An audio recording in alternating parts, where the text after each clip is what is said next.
A vida de um denunciante é complicada e assustadora. Pessoas que expõem segredos fazem inimigos muito rapidamente. E em muitos casos, eles são forçados a sumir por um tempo.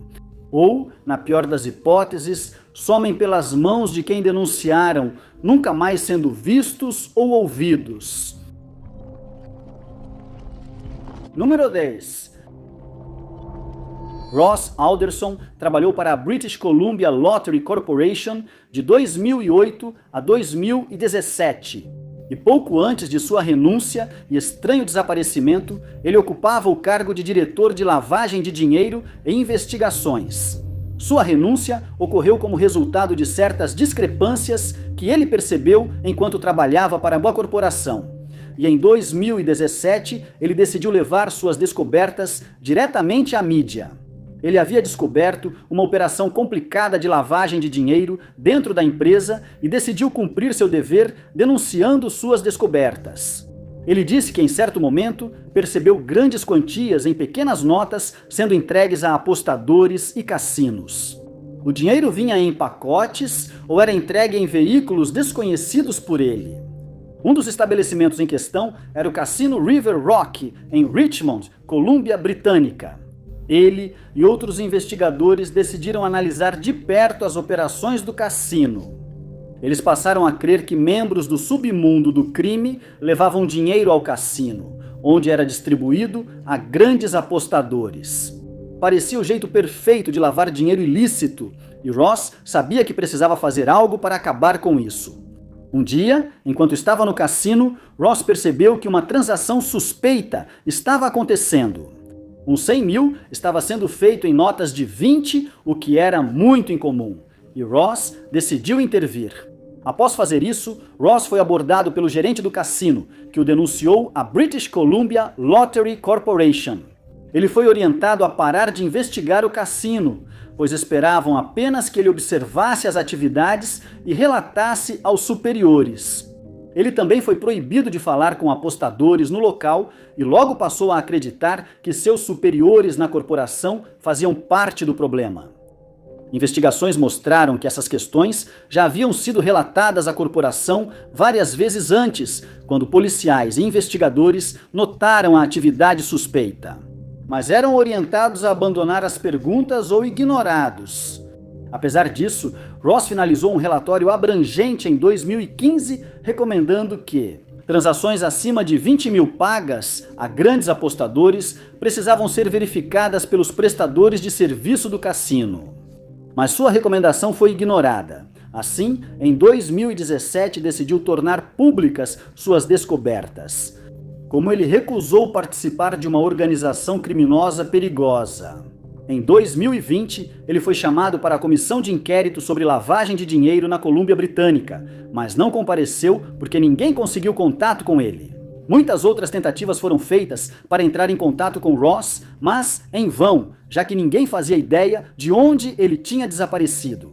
Depois, veio à tona que Ross havia se mudado para a Austrália. Após ser constantemente assediado por causa de suas alegações, ele começou a temer por sua vida e pela de sua família. Ele apresentou suas descobertas à Comissão Cullen por videoconferência em 2021 e suas preocupações foram confirmadas. Ainda não se sabe se alguém foi preso como resultado, mas Ross recebeu o prêmio Peter Bryce de liderança ética e denúncia em 2023. Número 9. A pandemia de Covid-19, iniciada em 2019, afetou o mundo, forçando as pessoas ao confinamento. Nesse período, só era permitido sair em situações específicas, e o uso de máscaras em locais públicos era obrigatório. Com o aumento drástico de infectados, as pessoas ficaram mais preocupadas e muitos iniciaram suas próprias investigações. Um cidadão chinês chamado Fang Bin decidiu buscar respostas por conta própria e logo se envolveu em muitos problemas. Fan passou a gravar vídeos em Wuhan, onde o surto começou, tentando mostrar a verdade ao mundo. Ele passou a postar suas gravações no YouTube, buscando máxima exposição, atitude fortemente desaprovada pelo governo chinês. Já havia vindo à tona que o governo não tinha sido totalmente honesto sobre o surto e que houve um atraso de 3 semanas entre a identificação da doença e o anúncio da verdade sobre sua rápida disseminação. Mas isso era só a ponta do iceberg. Em uma ocasião, Feng visitou um hospital na região e gravou imagens dos corredores superlotados, com muitas pessoas sem atendimento devido ao grande número de pacientes. Mais preocupantes foram as imagens dele mostrando vários pacientes mortos sendo colocados em uma van. E assim que esse vídeo foi publicado, causou pânico entre os residentes chineses que haviam sido mantidos no escuro até então. Em um dos últimos vídeos, ele mostrou policiais à paisana cercando sua casa e depois desapareceu repentinamente. Por quase 3 anos, ninguém sabia o que tinha acontecido com ele. Fei, sua família e seguidores no YouTube temiam que ele tivesse sido sequestrado ou silenciado pelo governo chinês. Só depois soube-se que ele e outros denunciantes foram presos para mantê-los em silêncio sobre a pandemia.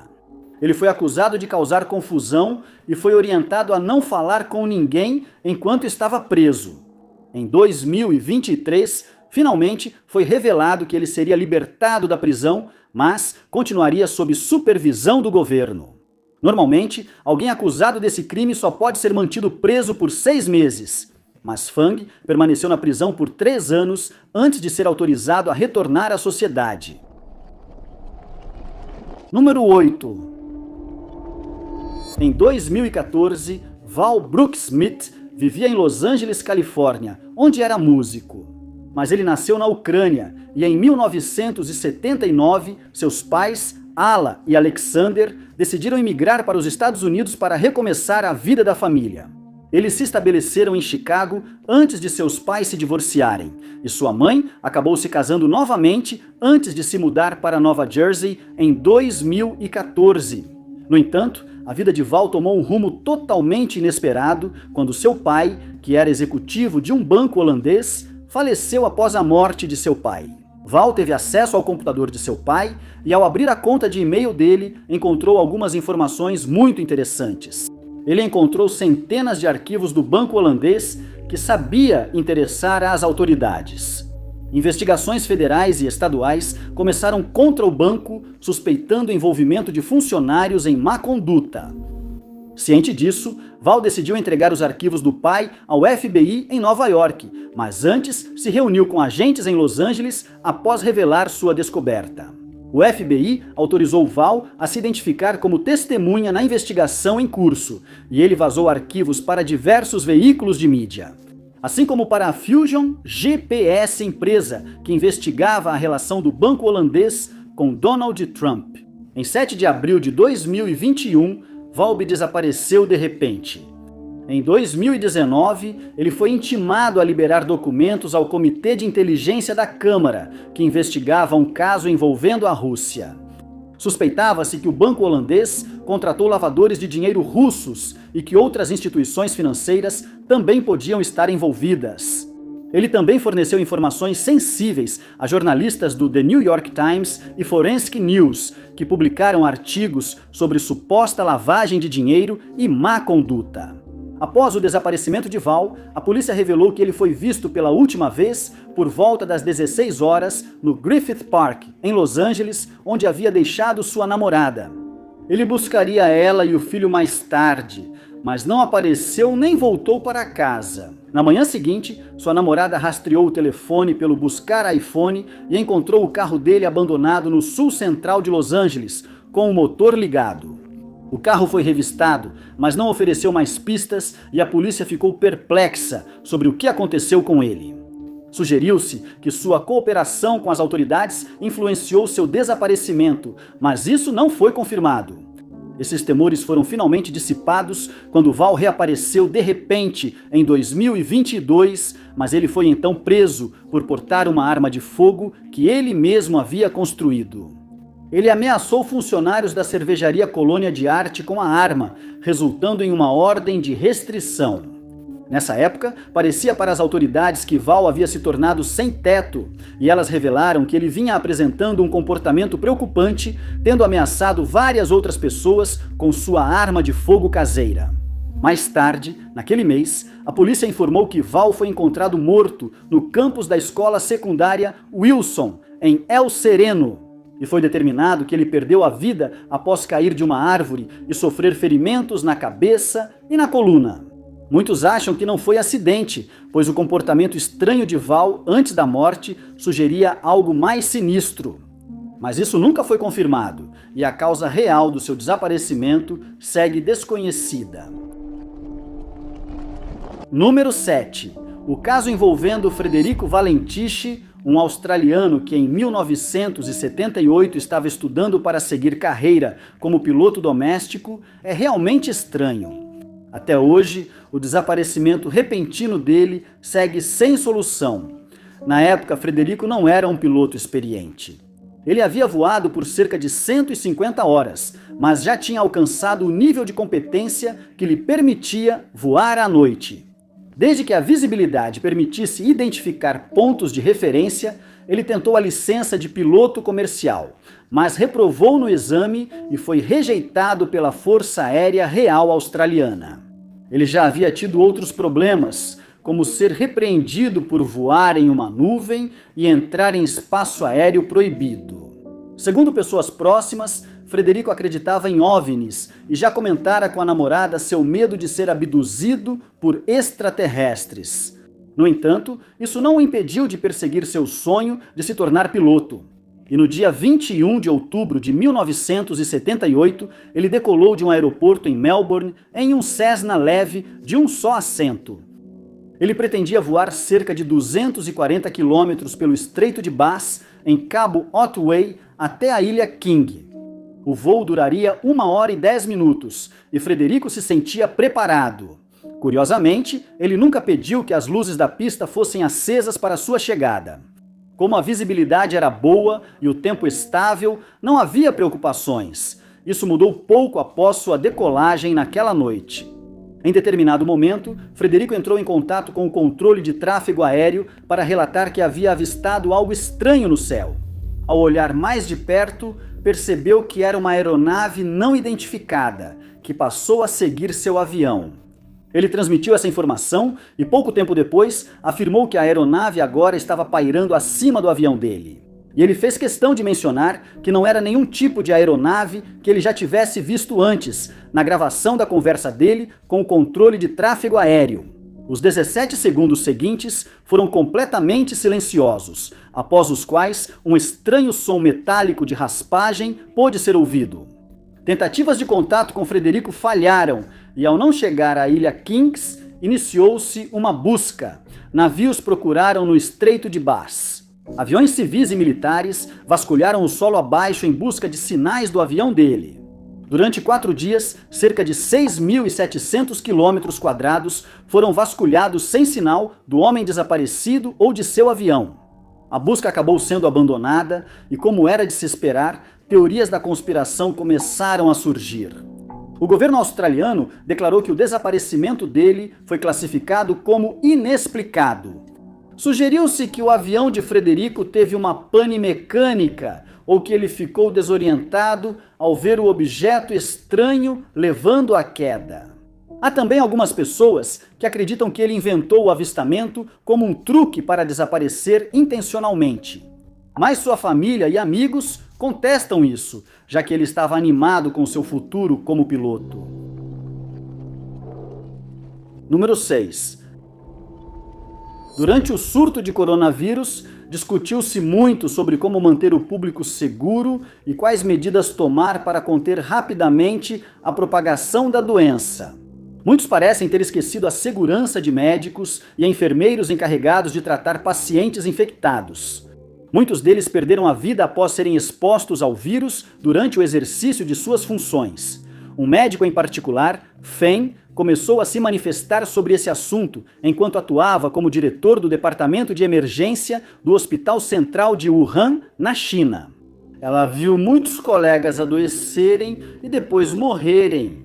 E ela sentiu que o governo chinês poderia ter feito mais para conter a rápida disseminação da doença. Ela passou a criticar as autoridades do setor médico depois que soube que os primeiros sinais de alerta da pandemia foram suprimidos e mantidos em segredo do público. E ela fez questão de mencionar isso durante uma entrevista à revista Renwu. A entrevista foi publicada na internet e logo os censores chineses começaram a remover o vídeo dos sites. Ficou claro que A tocou em um ponto sensível, mas ela ainda tinha mais notícias para compartilhar. Ela disse que em dezembro de 2019 percebeu vários pacientes com sintomas preocupantes parecidos com os da síndrome respiratória aguda grave. E quando ela chamou a atenção de seus superiores para isso, recebeu uma reprimenda e logo foi orientada a ficar quieta. Suas preocupações se confirmaram quando o primeiro caso de Covid-19 surgiu e poucos meses depois, 4 médicos do hospital morreram. Naquela época, mais de 3.000 pessoas na China já haviam sucumbido à doença e A, junto com muitos outros médicos, começou a expor as más condições em Wuhan. Seus superiores disseram depois que A foi instruída a não compartilhar suas preocupações para evitar pânico no hospital. Ela achou estranho que as informações foram totalmente suprimidas, inclusive da mídia. 2 dias após entregar o relatório, ela foi chamada ao chefe do comitê disciplinar do hospital e advertida por prejudicar a estabilidade e espalhar boatos falsos. O restante da equipe do hospital foi orientado a não falar com ninguém sobre o vírus e receberam roupas de proteção para usar durante o serviço. O hospital logo se encheu de novos casos, mas o governo chinês ainda negava a transmissão da doença entre pessoas. Mais 8 médicos foram repreendidos por falarem sobre a verdadeira extensão da pandemia iminente, apesar de seus temores já terem sido comprovados até aquele momento. 2 semanas depois de falar com a mídia, A desapareceu de repente e seus colegas não conseguiram entrar em contato com ela. Felizmente, ela reapareceu em abril daquele ano, quando postou uma foto de si mesma no trabalho com a legenda "Feliz Dia da Mentira". Mais tarde, ela afirmou que não era uma denunciante, mas sim que se considerava a pessoa que forneceu o apito necessário para os denunciantes. Número 5. Na mente da maioria das pessoas, diferentes agências de aplicação da lei trabalham juntas para resolver crimes e garantir a segurança do público. Mas nem sempre é assim. Às vezes, uma dessas agências tenta interferir em uma investigação conduzida por outra para encobrir seus próprios erros. Foi isso que aconteceu no caso envolvendo um detento chamado Antonio Brown. Enquanto ele estava preso em Los Angeles, o FBI começou a suspeitar de vários delegados do xerife de Los Angeles que aparentemente estavam envolvidos em corrupção, mas não tinha como provar isso. Eles optaram por uma operação secreta na prisão e contataram Antonio Brown para saber se ele cooperaria com a agência. Ele aceitou a tarefa de reunir provas contra esses delegados para levá-los à justiça. Todas as informações ao FBI eram repassadas por telefone. Mas assim que Antonio Brown começou a fornecer essas informações, o departamento do xerife passou a monitorar suas ligações e o pânico se instalou. As ligações foram rastreadas até o FBI, que temia ser exposto como criminoso. Os delegados arquitetaram um plano para garantir o silêncio de Antonio Brown diante do FBI. Ele sumiu de repente e, mesmo perguntando às autoridades, não conseguiram encontrar Antonio Brown. Ele já havia revelado que a prisão onde estava detido era administrada de forma muito precária e que nenhum esforço estava sendo feito para melhorar as condições. Lá, muitos detentos sofriam espancamentos frequentemente sem motivo aparente. Ironicamente, um agente disfarçado do FBI conseguiu contrabandear um celular para a cela de Brown depois de conspirar com um guarda prisional corrupto que aceitou um suborno de 1.500 para quebrar as regras. A operação começou bem, mas ficou paralisada quando Brown desapareceu de repente por 18 dias. O FBI fez tudo o que pôde para localizá-lo, mas não conseguiu encontrar nenhuma informação sobre seu paradeiro, e eram constantemente enrolados pelos funcionários da prisão e pelos delegados do departamento do xerife. Havia temores de que sua vida tivesse sido tirada dentro da prisão e que isso estava sendo encoberto pelos oficiais. Mas isso, é claro, não pôde ser comprovado. Mais tarde, viria à tona que Brown havia reunido informações sobre contrabando de substâncias ilegais, lutas organizadas e outras atividades corruptas na prisão. Após um delegado achar o celular contrabandeado em sua cela, ele sumiu. Primeiro, seu nome foi mudado no registro da prisão e depois ele foi tirado da cela e levado para outro lugar. Os registros da prisão indicavam que Brown foi liberado da custódia do gabinete do xerife ao ser devolvido. Ele revelou que, em várias ocasiões, foi forçado a entrar em um carro no meio da noite antes de ser levado para um local desconhecido. 12 guardas foram designados para vigiá-lo. 24 horas ele temia por sua vida. Após tudo isso, ele processou o departamento do xerife de Los Angeles, incluindo o ex-xerife Lee Baca e o ex-subxerife Paul Tanaka, envolvidos no esquema de sequestro. Número 4. Eamon Molloy, um homem de 22 anos que era da região de Ardoyne, no norte de Belfast, na Irlanda, foi descrito por seus amigos e familiares. Homem quieto, tímido e reflexivo, que priorizava as necessidades dos menos favorecidos antes das suas. Ele era um entusiasta do snooker que, na época do seu desaparecimento suspeito, havia começado a aprender a tocar bandolim. Por ser calmo e amigável, fez muitos amigos que não entendiam seu desaparecimento repentino. O que mais preocupava era o desaparecimento de Amon durante os conflitos na Irlanda do Norte entre católicos que desejavam a reunificação do país e unionistas protestantes que queriam manter a Irlanda no Reino Unido. Essa batalha vinha acontecendo desde 1968 e só chegaria ao fim em 1998, quando foi firmado o Acordo da Sexta-feira Santa, após a decisão de que católicos e protestantes deveriam compartilhar o poder no país. Em 1º de julho de 1975, Eamon desapareceu repentinamente e foi visto pela última vez em sua casa em Ardoyne.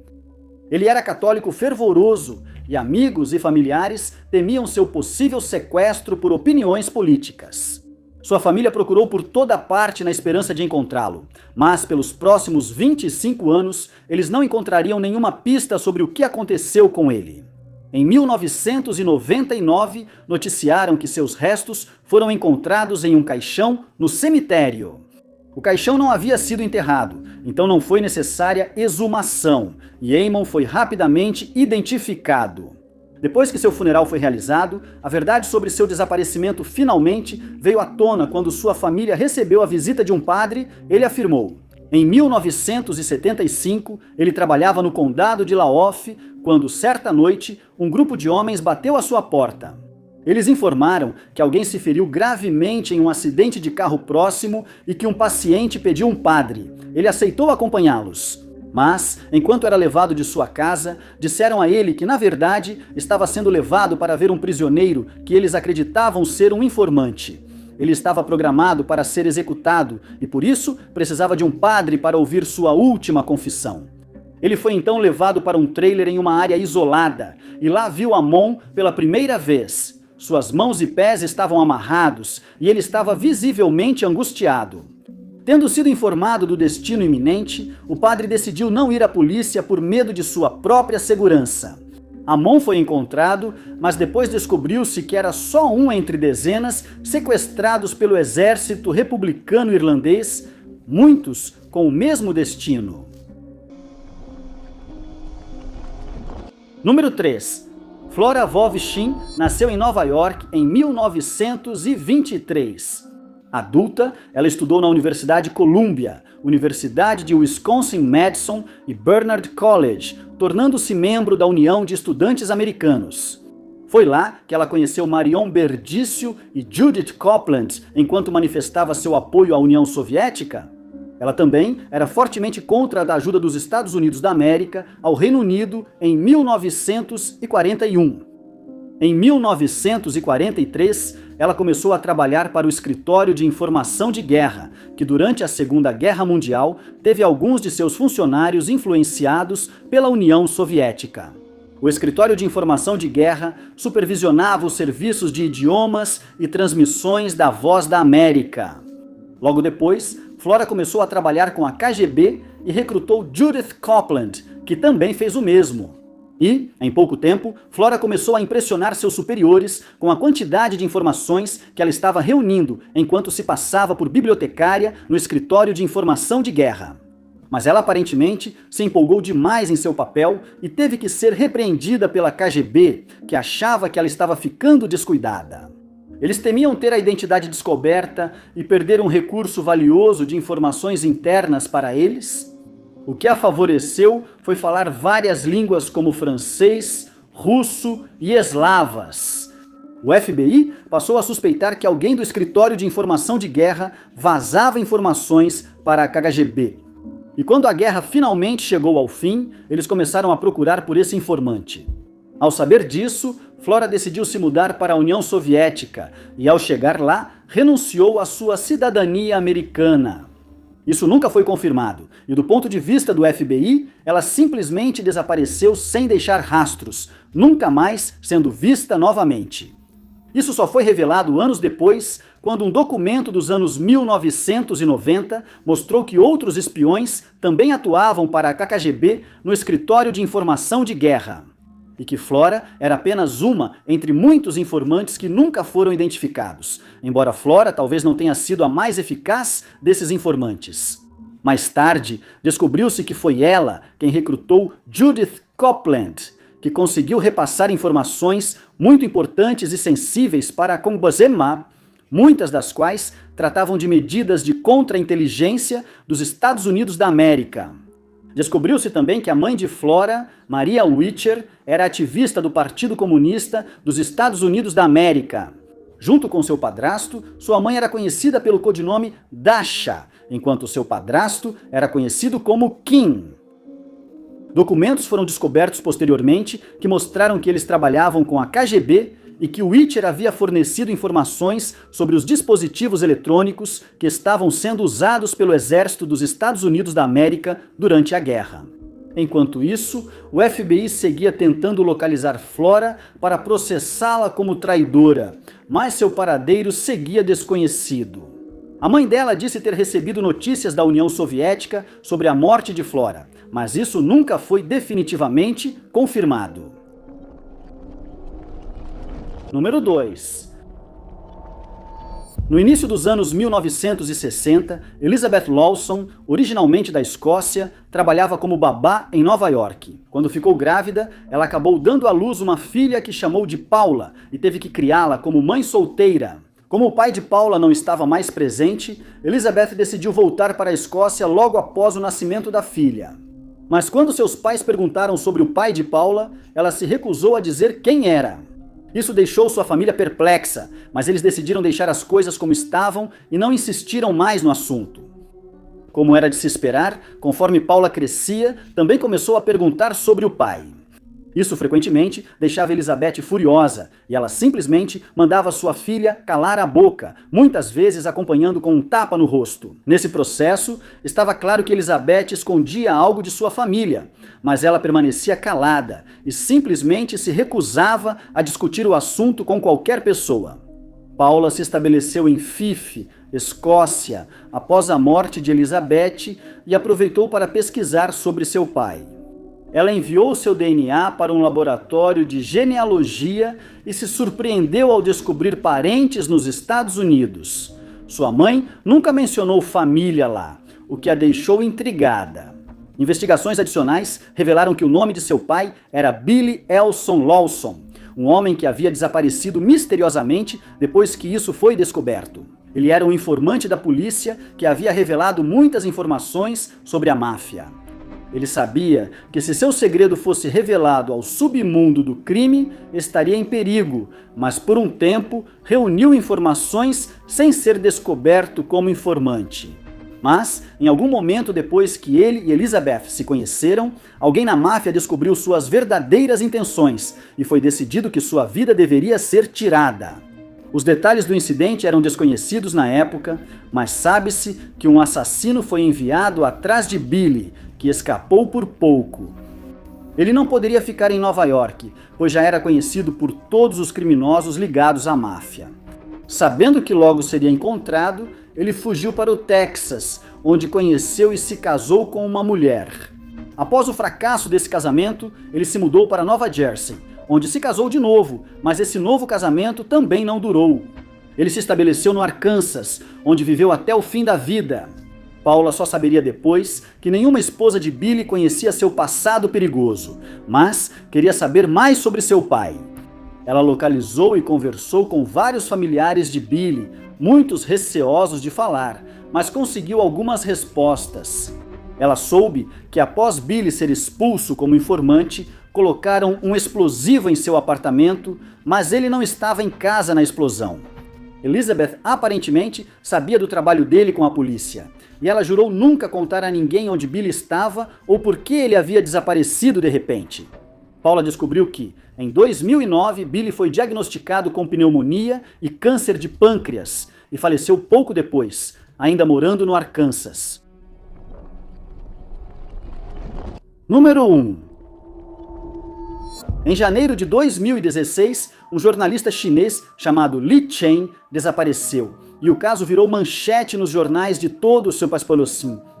Segundo a Anistia Internacional, ele foi visto pela última vez em 11 de janeiro daquele ano, e especulou-se que ele poderia ter fugido temendo por sua vida. No dia em que Chen desapareceu, ele entrou em contato com seu parceiro por serviço de mensagens curtas, dizendo que estava a caminho da fronteira entre a Tailândia e o Laos. Em 2 de fevereiro, seu parceiro recebeu uma ligação da delegacia de Changwon, informando que Ching faria contato no dia seguinte. Isso se confirmou quando ela recebeu uma ligação dele em 3 de fevereiro e os verdadeiros acontecimentos sobre seu desaparecimento vieram à tona. Ele foi forçado a fugir depois que ficou claro que sua vida estava em perigo. Não por algo que ele havia feito, mas por algo que ele se recusou a fazer. Kim afirmou que pouco antes de desaparecer, foi abordado por agentes da segurança do Estado chinês que começaram a pressioná-lo para agir como informante contra seus colegas jornalistas. Mas eles também queriam informações sobre sua família, amigos e conhecidos, o que Shin achou suspeito. E ele imediatamente sentiu que trabalhar com esses agentes teria consequências desastrosas. Ele sentiu que não tinha escolha a não ser fugir, já que lhe disseram que sua recusa em cooperar resultaria em sua prisão como traidor. Ele sabia que a vida de sua família também estava em risco, mas se recusou a trabalhar como informante e fugiu para a Índia. Não deve ter sido fácil, pois ele e a parceira tinham uma filha de 2 anos. Quando ele fugiu, elas ficaram sozinhas na China e ele temia retaliação. Ao chegar à Índia, pediu asilo, mas foi rejeitado. Então, ele procurou uma alternativa e se mudou para a Tailândia, onde planejava pedir asilo. Não se sabe se ele fez isso, pois desapareceu de repente na Tailândia. Sem notícias de Kim há algum tempo, seu parceiro temia que oficiais de segurança chineses o tivessem encontrado. E que ele ou havia sido sequestrado, como tantas vezes acontece, ou não estava mais vivo. Depois, descobriu-se que, na Índia, Kim contatou jornalistas e lhes deu uma lista de temas proibidos para ele e seus colegas, por ordem do governo chinês. Ele também revelou que pretendia espionar alguns desses jornalistas, tendo sido forçado a isso por autoridades. Mas logo percebeu que não podia mais fazer isso moralmente e, por isso, decidiu fugir. Kim não foi o primeiro jornalista a seguir esse caminho específico. Outros 3 repórteres foram forçados a fugir para a Tailândia pelos mesmos motivos. Todos eles acabaram sendo devolvidos à China pelo governo tailandês, que estava cooperando com o governo chinês nesses assuntos. Em um caso, 2 jornalistas com status de refugiados das Nações Unidas foram deportados para a China após acusações falsas de violações de imigração. Xing acabaria reaparecendo na China meses após seu desaparecimento. Ele seguiu investigado e não podia contar à parceira onde estava, temendo pela segurança dela. Continua desconhecido se ele algum dia voltou para casa, já que informações sobre sua vida após retornar à China nunca foram tornadas públicas. Muito obrigado por assistirem. Se você gostou deste vídeo, não se esqueça de clicar no botão de curtir. Além disso, não se esqueça de se inscrever e ativar o sininho para ficar por dentro de todos os nossos próximos vídeos. Sou o Top 5 Anons e vejo vocês no próximo vídeo.